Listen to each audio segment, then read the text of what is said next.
Never underestimate the flexible nature of reality, or the potentiality for an exceptional amount of flexibility within reality. What does that mean? That means that the way in which it is that we happen to perceive reality is based on physicality, right? So that physicality in our mind has a linear framework, meaning it starts at A and it goes to B. So the past heading to the present, okay?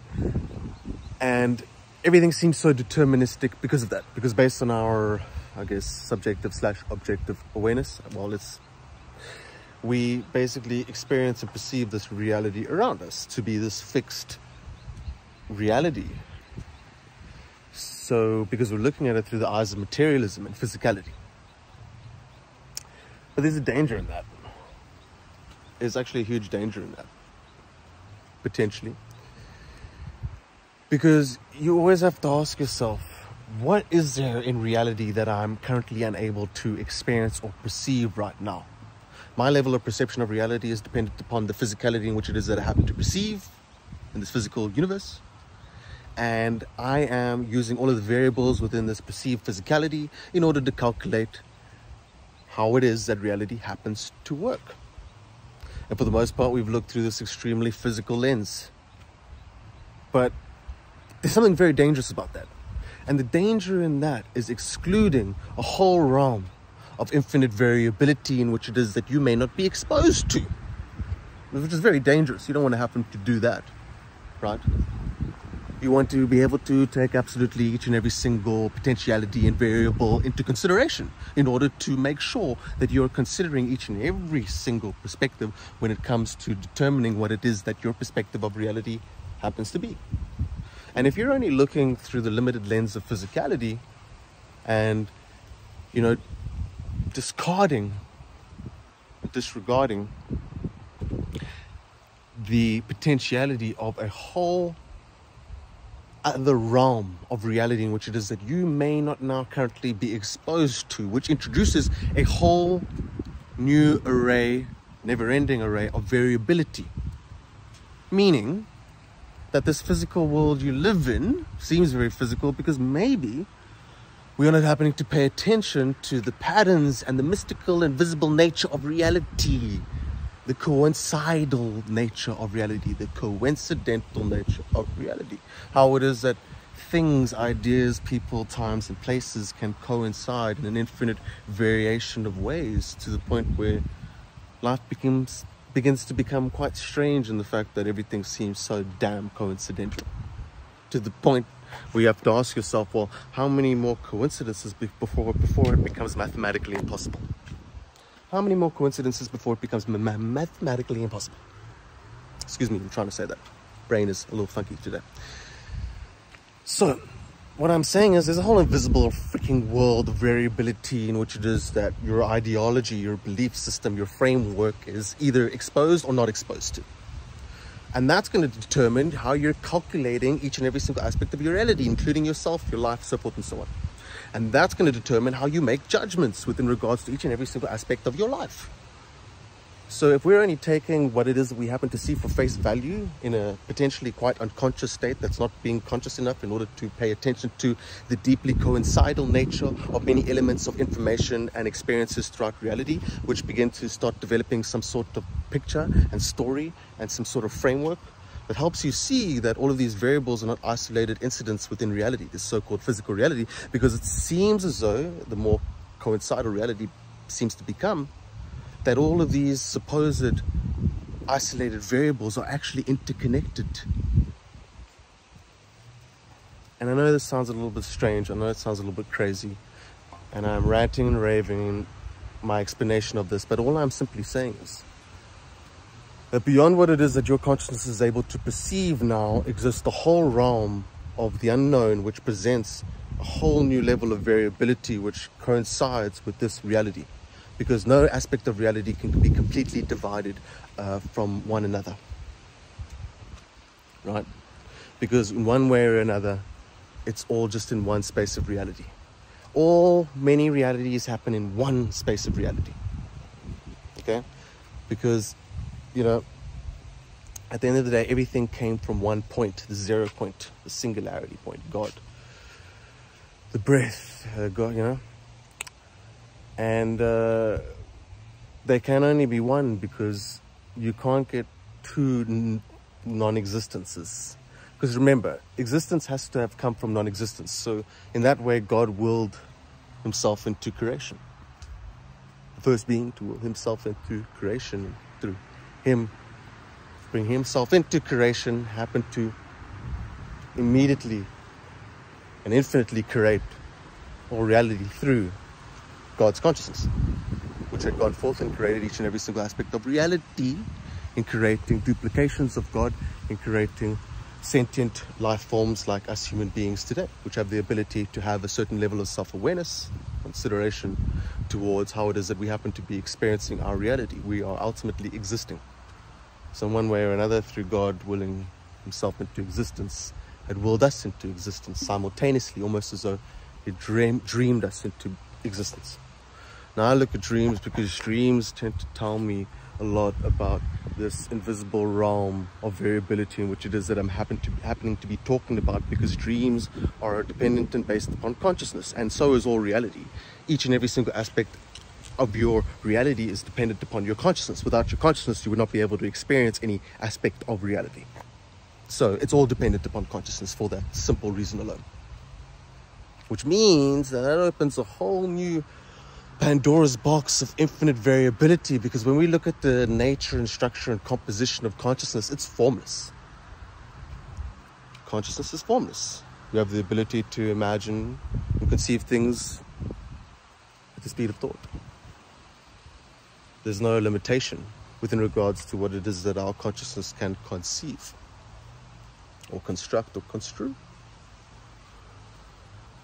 So, if you want to learn about what it is exactly reality is, well, you have to look at consciousness in order to be able to analyze what reality is, because ultimately you're using consciousness in order to exist. And without your existence, there would be no perception or experience of reality to begin with. So it's all based on consciousness, because without your consciousness, there would be no existence. You would not exist. It's that simple. But the question is what exists within your existence? Because if you think to yourself, well, this is all there is that exists, well, then you're looking at that very, in your face sort of physical, fundamental idea of what you think reality is.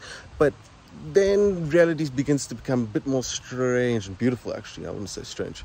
I would say our current level of interpreting reality is strange. And I would say in order for humans to heal, they would have to really prioritize the nature and state of their consciousness, in realizing that it is their consciousness that interacts with each and every single component aspect of their life. And your consciousness either makes you sick or healthy, dependent upon whatever it is that you're focusing on, whatever it is that you're pumping into your being, your existence.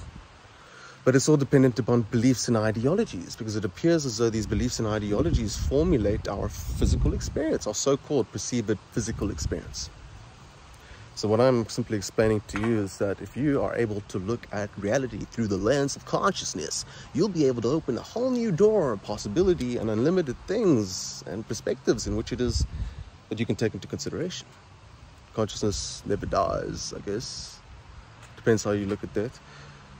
But ultimately, what it is that I'm saying is that we haven't even begun to figure out what reality is, what it is we are. Because if we had, we wouldn't be experiencing things like we experience today. We would be experiencing a entirely new reality. And I've studied a lot of things within science and so forth and so on. And what I've come to know and see, which is so beautiful, is that, physicality is flexible, and so is time.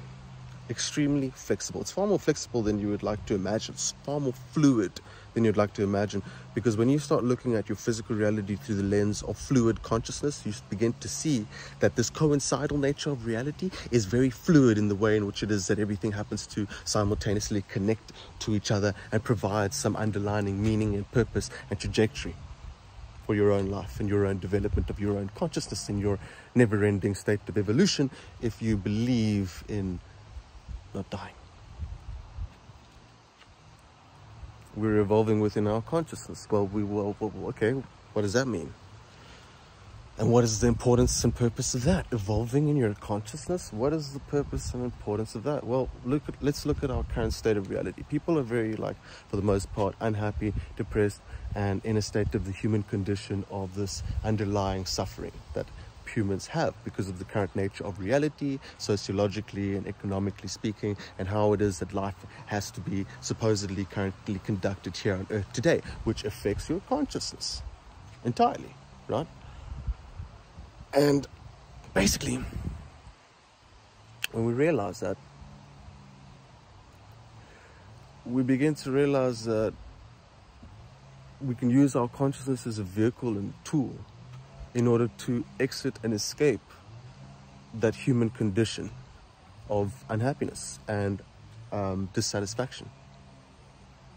Right, because that's the world we live in, this fast-paced consumerist lifestyle, which is constantly providing the service of trying to fill the void within human beings. I mean, that's our current state, that's our culture, that's the businesses that are conducted all over the earth and the ideologies that are attributed towards those businesses and behavioral patterns throughout all elements of society.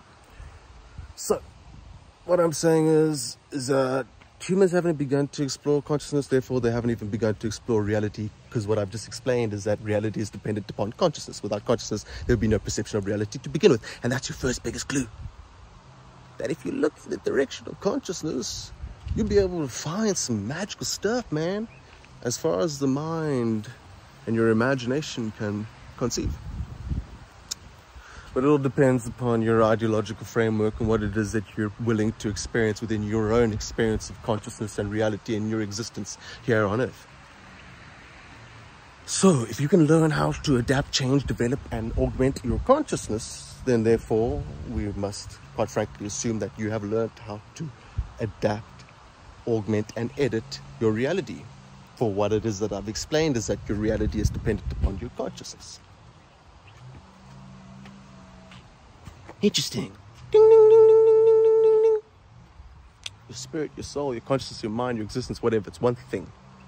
People like to separate it, but I like to bring it right here, right now. Right here, right now. So, I hope to encourage you to explore consciousness. Therefore, allowing you to explore reality. Because in reality, you'll always find what it is that you're looking for, and things only get revealed to those that seek them. That's how it works. You find what you're looking for. Some people just don't look. Therefore, they never find. Therefore, they never believe. Therefore, they never experience. Therefore, they never adapt and evolve along an accelerated path of trajectory in terms of consciousness evolution / reality evolution. Because when your consciousness evolves, your experience of reality evolves too. So, I hope this can inspire you and encourage you to start to master your own consciousness. To tap in, to tune in, to feel, to be present in order to be able to experience the many infinite sensations and variations of experiences that are taking place outside and inside of you. And find that sweet spot where you can shift your consciousness into a place of joy and bliss. Because your experience of what it is that you're able to feel is dependent upon the construction of your memories throughout your entire life and your current disposition towards those memories in this current moment in time. So currently right now, based on what it is that you've accepted, healed, let go of, whatever, that determines your whole life memory energy construct and what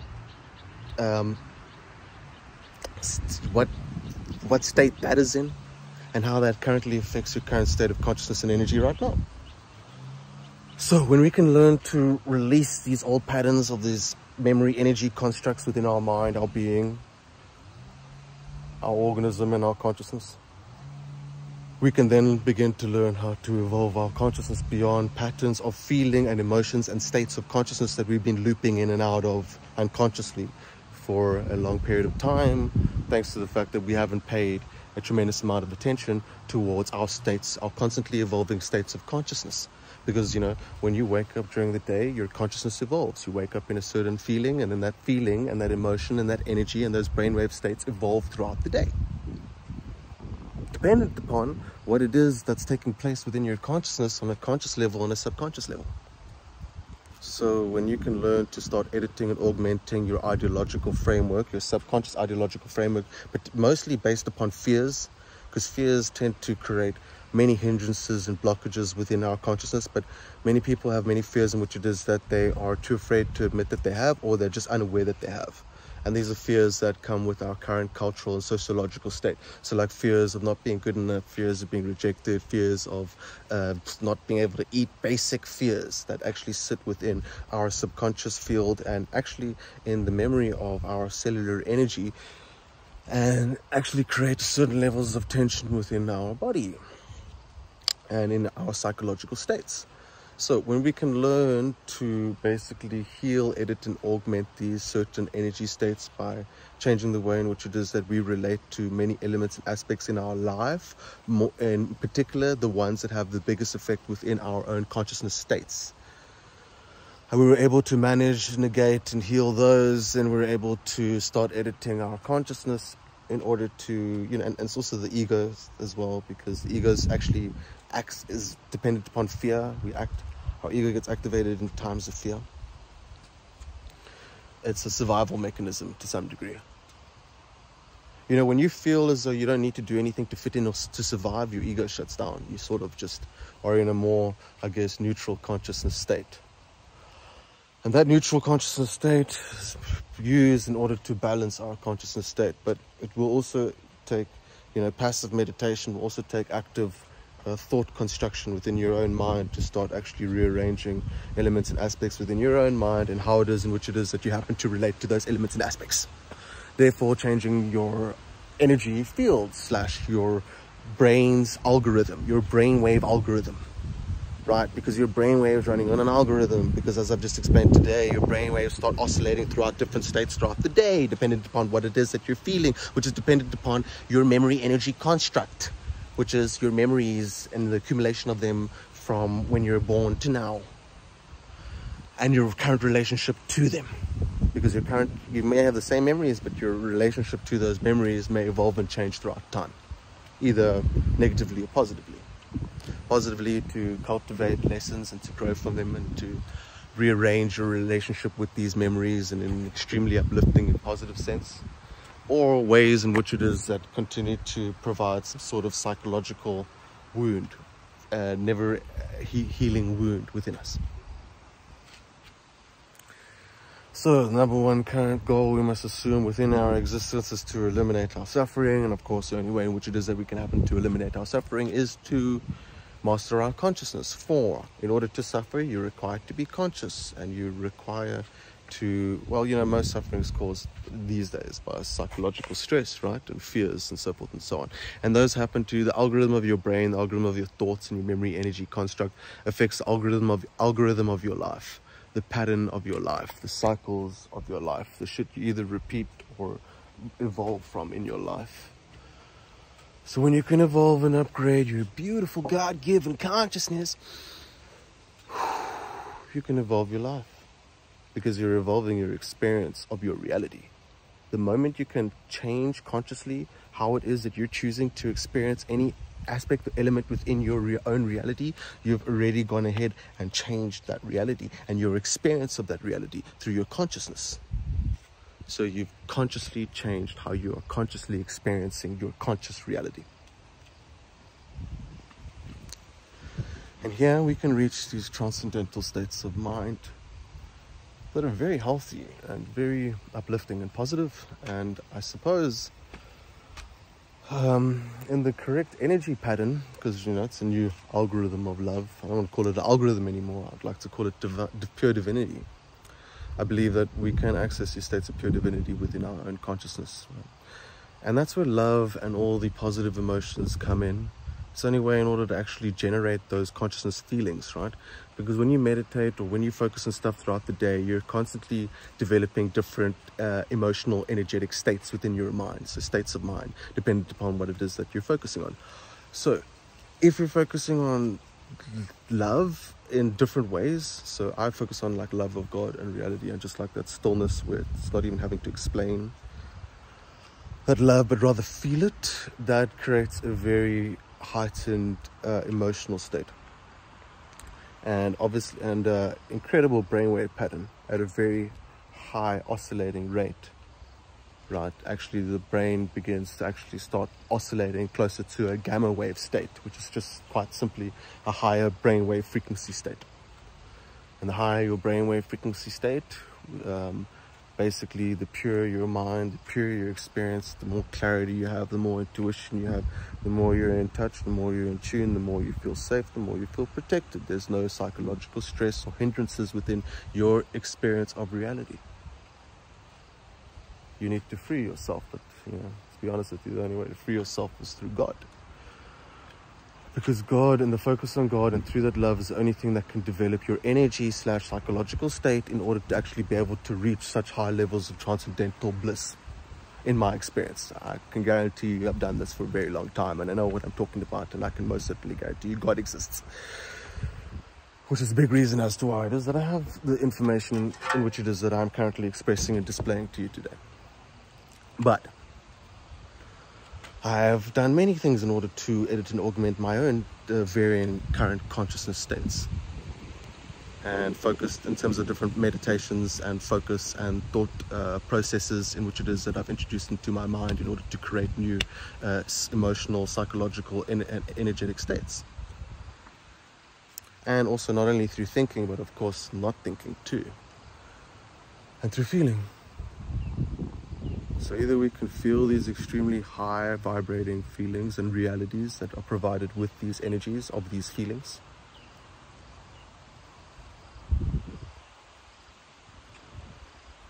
or we can, sorry, I forgot what I was saying because I just felt it right now, and it's like, whoa, another universe immediately.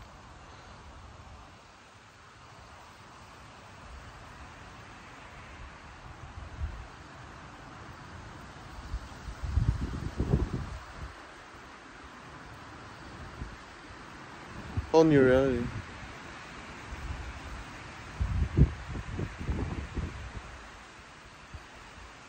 So, explore your own consciousness is what I'm saying. You have the most incredible vehicle and tool, which is your mind.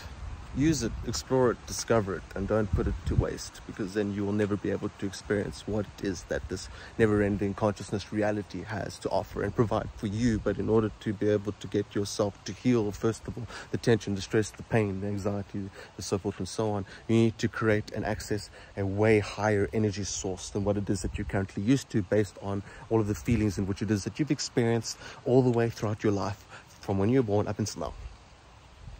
So, the aim of the game is to reach new energetic and frequency states. Your energy creates your reality.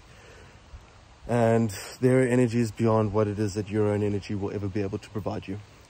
And that is God, my friends. So humble yourselves, because if you don't humble yourselves, you'll never be able to humble yourselves enough to focus on God, and to long to the point where you get taken to a level of energy and bliss in which it is that you have never experienced and will never experience without doing it that way. Which is why I'm absolutely fervently adamant on the fact that God, I just may have a different interpretation of God, but there is order within reality. A lot of people may think that, oh, reality is so absolutely unordered, but it's not. Look, the sky's up there, the trees are here, and the ground's down there. That's order, is it not? That's the most basic level of order in which it is that you can see. Up, down, that's order. Body, order. Mind, consciousness, order. This reality is extremely ordered, because consciousness, God, reality is so freaking divine that I'm not even going to explain that, because then I won't end. Anyway, that's the end of this video. I hope you like this and enjoy this, and maybe this can help you. And if it did, please like this video, subscribe, share it, and comment in the comment section whatever you want to comment. And I'll see you soon.